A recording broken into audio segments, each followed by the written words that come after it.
à plus de 12 milliards de kilomètres de la Terre, au-delà des limites du système solaire. Voyager 2 a renvoyé un signal. Pas un signal ordinaire, pas de simples données. C'était différent, étrange, inexplicable. D'après les scientifiques, la sonde vient de réaliser une rencontre impossible qui remet en question tout ce que nous pensions savoir de l'espace. Mais qu'a réellement découvert Voyager 2 là-bas? Une anomalie cosmique. Un phénomène défiant les lois de la physique. Ou est-elle entrée en contact avec quelque chose que nous ne sommes pas encore prêts à comprendre? Plongeons dans le vide intersidéral. Car Voyageur 2 vient peut-être de murmurer un secret des étoiles que l'humanité s'efforce d'ignorer. L'histoire de Voyager 2 n'a pas commencé avec des ordinateurs de pointe ni des comités aux budgets colossaux. Elle a débuté en 1965 avec un doctorant nommé Gary Flandreau, un crayon et une intuition qui allaient changer le cours de l'histoire. Flandreau a remarqué quelque chose que personne d'autre n'avait vu: Jupiter, Saturne, Uranus et Neptune s'alignaient lentement. Une formation cosmique qui ne se produit qu'une fois tous les 176 ans. Cet alignement signifiait qu'une seule sonde spatiale pourrait passer d'une planète à l'autre en utilisant leur gravité, réduisant ainsi un voyage de 30 ans à seulement 12 ans. La NASA a saisi cette opportunité unique. C'est ainsi que sont nés Voyager 1 et Voyager 2. Lancé en 1977, Voyager 2 fut la véritable exploratrice des deux.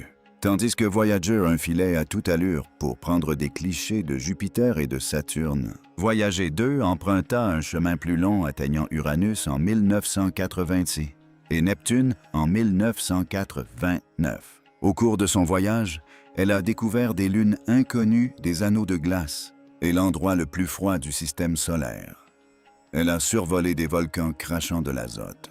Elle a capturé des images de vent dépassant les 600 km/h.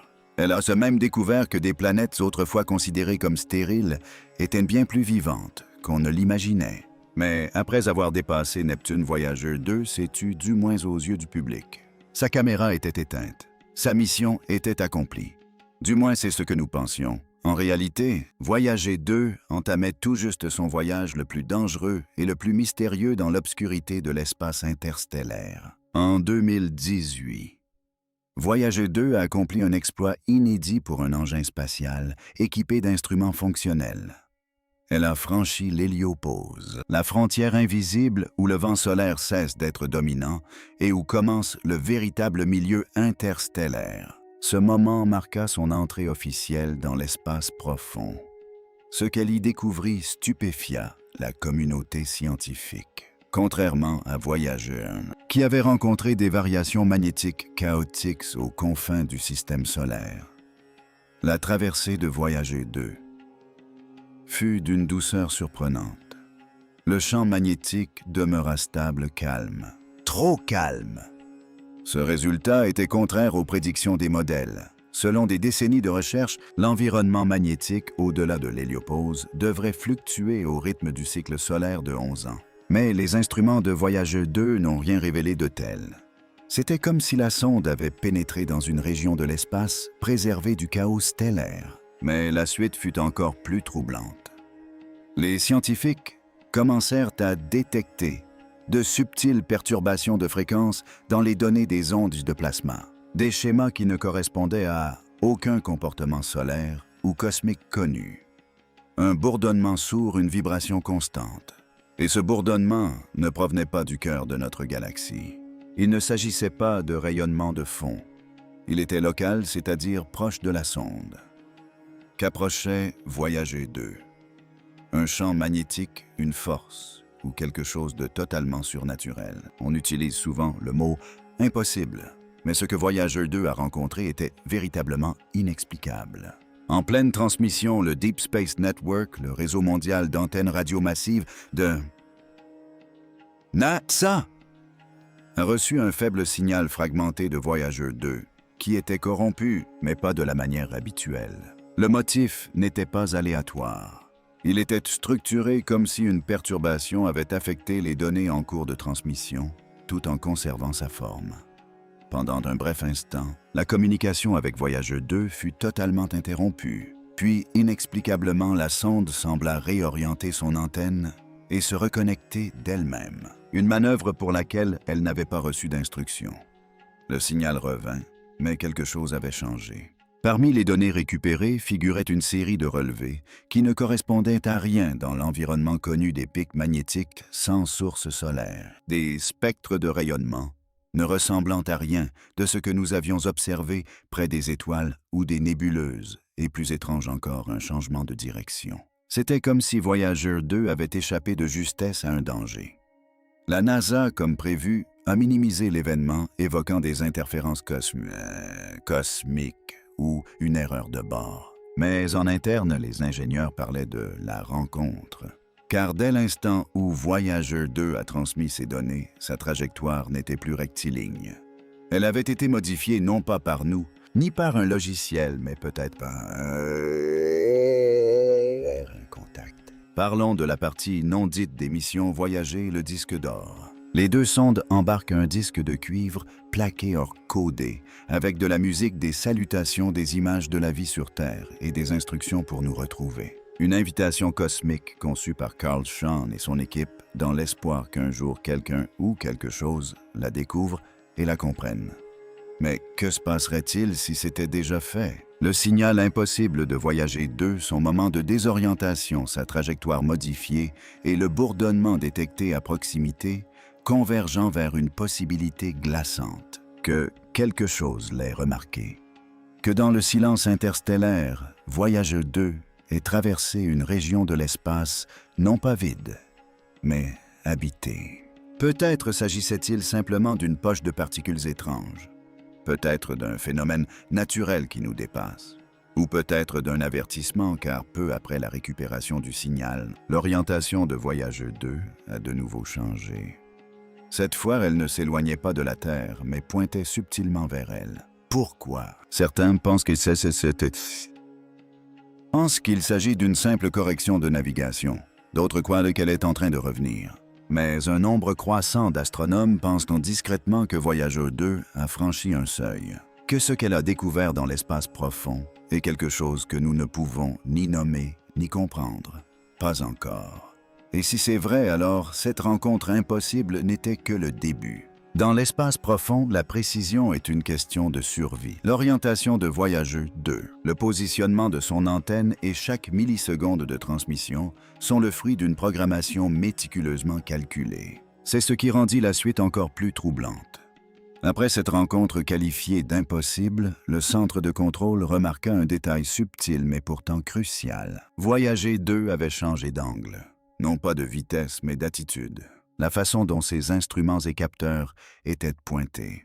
Ce n'était pas un simple tremblement, mais une véritable déviation. Or, personne ne lui avait donné l'ordre de le faire. Les systèmes autonomes de Voyager 2 sont conçus pour réagir uniquement à des erreurs spécifiques, comme une perte de signal ou une dérive d'orientation. Mais aucun de ces protocoles n'avait été déclenché. La sonde apparemment de son propre chef a choisi de regarder ailleurs. Cherchait-elle à éviter quelque chose? Tentait-elle d'observer quelque chose qu'elle avait détecté juste hors de notre portée? Les ingénieurs de la NASA ont immédiatement lancé des simulations pour vérifier l'absence d'anomalies mécaniques. Un gyroscope ancien avait-il bougé? De la poussière cosmique avait-elle heurté un capteur? Mais tous les diagnostics se sont révélés concluants. Aucun défaut, aucune interférence. Il ne restait donc qu'une seule explication. Voyager 2 avait fait quelque chose pour lequel elle n'avait jamais été conçue. Ce simple ajustement a semé la panique au sein de l'équipe. Car si la sonde choisit désormais où regarder, la question devient terriblement simple. Pourquoi? Dans les jours qui ont suivi l'anomalie des données et le réalignement inexpliqué, un événement encore plus troublant s'est produit. Voyager 2 a cessé toute transmission de données scientifiques. Elle n'était pourtant pas hors service. Les communications étaient toujours actives. NASA.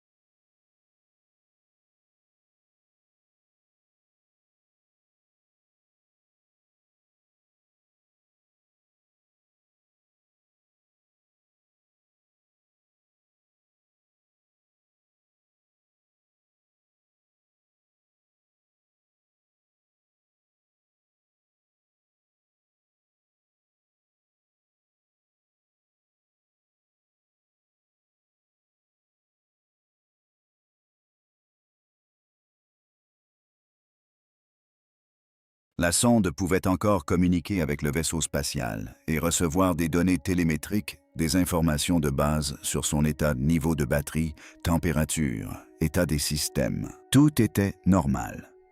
Mais les instruments scientifiques, ceux-là même, qui surveillaient les rayons cosmiques, les champs magnétiques et les ondes de placement, étaient devenus silencieux. La sonde s'était en quelque sorte mise hors tension. La NASA n'a pas immédiatement communiqué à ce sujet. En interne, les équipes ont débattu pour savoir s'il s'agissait d'une défaillance technique ou d'une mesure de sécurité intentionnelle. Un rapport interne, divulgué à un forum d'étudiants en astrophysique, comportait une section intitulée « Protocole potentiel de suppression autonome des instruments ». Aucun protocole de ce type n'a jamais été intégré au système initial de Voyager 2. Si ce silence est intentionnel ou provoqué, cela signifie une chose, la sonde a rencontré un élément qu'elle ne pouvait pas transmettre. Soit la quantité de données enregistrées dépassait sa capacité de traitement, soit la tentative de traduction a été interrompue. Dans ce cas précis, le silence est plus éloquent que n'importe quel signal. Alors que les rumeurs concernant l'étrange rencontre de Voyager 2 se répandaient dans la communauté scientifique internationale, les théories ont afflué. Certaines étaient fondées sur la physique, d'autres beaucoup moins. Un nombre croissant de physiciens réévaluent un concept théorique appelé plasma sombre, un état de la matière exotique qui n'existe que dans le vide interstellaire profond. Selon cette théorie, Voyager 2 aurait pu traverser un courant de ce plasma riche en anomalies magnétiques et en incohérences gravitationnelles susceptibles de perturber les capteurs et les systèmes embarqués. Mais même ses partisans admettent que cela n'explique pas la structure du signal. D'autres se tournent vite vers des idées plus controversées. Un document confidentiel diffusé parmi les chercheurs du programme SETI suggère que la structure du signal corrompu ressemblait à un codage de données compressées, similaire à celle des binaires primitifs de la Terre. Bien que personne n'ait pu en déchiffrer le contenu, sa structure non aléatoire a conduit certains à penser qu'il avait à tout le moins été conçu artificiellement. Des penseurs plus radicaux ont toutefois évoqué la possibilité d'une technologie extraterrestre passive. Non pas un vaisseau ou un signal, mais une sorte de nœud de surveillance, quelque chose laissé derrière soi dans l'espace profond, un trapour, un écouteur. Quoique Voyager 2 ait rencontré cela, semble avoir modifié son comportement. Et si notre plus ancienne sonde, construite avec une technologie des années 1970 et alimentée par du plutonium en désintégration, c'est tomber sur quelque chose conçu par une intelligence supérieure, alors peut-être que cette intelligence a désormais conscience de notre existence. Et cela soulève des questions auxquelles nous ne sommes pas encore prêts à répondre. Les missions Voyager ont toujours représenté bien plus que de la science. Elles étaient des symboles d'espoir, de curiosité et du désir de l'humanité de repousser ses limites. Mais face au comportement imprévisible de Voyager 2, certains commencent à se demander si ce désir n'a pas un prix. Chaque signal émis pourrait être le dernier. Chaque instant de contact est un miracle éphémère. Et pourtant, nous continuons d'écouter, car même dans son silence, Voyager 2 nous révèle des choses sur la nature de l'espace, sur les limites de la compréhension, sur les risques liés à l'exploration de l'inconnu. Et c'est là que la question devient véritablement philosophique. Si Voyager 2 a effectivement rencontré quelque chose là-bas, quelque chose de réel, d'intelligent et d'actif, alors l'humanité vient de franchir un seuil irréversible. Désormais, nous ne sommes plus seuls dans l'obscurité. Les implications sont vertigineuses. Protocole de défense, nouveaux modèles galaxies, évolution théologique, scientifique et politique, tout change. Ou peut-être rien. Non pas que la rencontre n'ait pas eu lieu, mais parce que nous choisissons de ne pas y croire. Car croire, c'est accepter que Voyager 2 ne soit peut-être pas qu'une simple machine. Elle pourrait bien être un messager. Voyager 2 n'a jamais été conçue pour durer aussi longtemps. Elle n'était pas destinée à aller aussi loin. Et elle n'était certainement pas prévue pour affronter l'impossible. Mais c'est peut-être précisément pour cela qu'elle y est parvenue.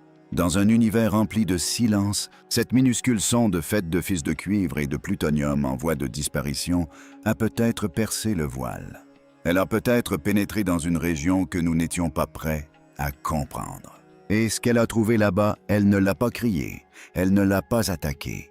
Elle a simplement modifié le comportement de Voyager 2. Nous pouvons réparer le matériel. Nous pouvons expliquer les dysfonctionnements. Nous pouvons analyser les signaux et archiver les données. Mais nous ne pouvons pas annuler cette rencontre, car nous savons maintenant que quelque chose se trouve là-bas. Quelque chose qui ne respecte pas nos règles. Quelque chose qui a peut-être entendu notre message et y a répondu à sa manière, étrange et personnelle.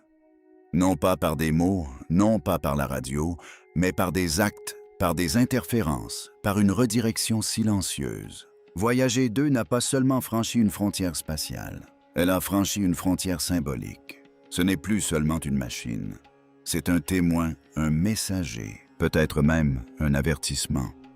Dès lors, la question n'est plus « qu'a découvert Voyager 2 », mais « que se passera-t-il à son retour ?» Laissez votre public méditer sur ce silence, puis concluez. Dites-nous ce que vous en pensez. Simple coïncidence cosmique ou premier contact tant redouté et secrètement espéré?